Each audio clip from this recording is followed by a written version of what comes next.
kaligtasan mo sa Alerto 24. Mga kapuso, karumalduman ang ginawa sa isang batang babae sa Muntinlupa. Ang 12 taong gulang na biktima, kinuha mula sa loob mismo ng kanilang tahanan. Tapos, hinalay siya at pinatay sa isang kalapit na construction site. Si Emil Sumangin, Alerto 24. Eksklusibo.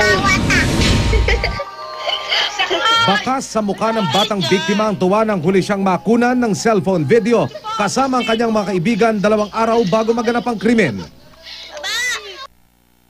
Grade 7 student sa Muntinlupa Business High School ang 12 anyos na si Stephanie Cristel Elba. Madaling araw noong Biyernes, September 13, sa sala ng kanilang bahay kung saan nakatulog ang bata habang nag-aaral.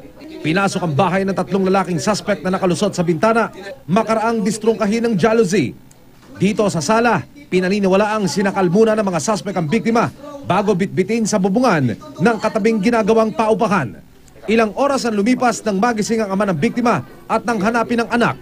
Nakita niya si Stephanie sa lugar na iyon.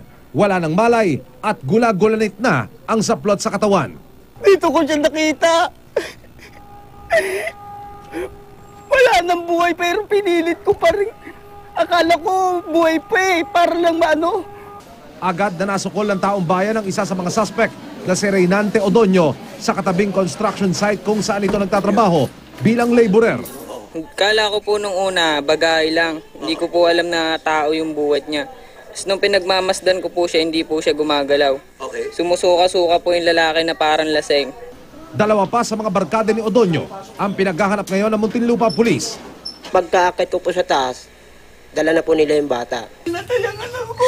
Kung pwede lang buhay din nila ang kapalit, sir. Hanggang ngayon gumagana pa yung gumawa natin sa anak ko. Hustisya ang sigaw ngayon hindi lamang ng mga magulang ni Stephanie, kundi pati ng kanyang mga kamag-aral na dumagsa sa burol kanina. Kung sino man kayong dalawa na gumawa pa nito sa anak ko, sana makonsensya naman kayo.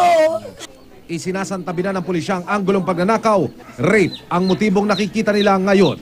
Makakaasa sila na sa madaling panahon ay mahuli natin yung mga suspects at yung tamang hustisya ay may bigay doon sa ating biktima. Emil Sumangin, Alerto 24.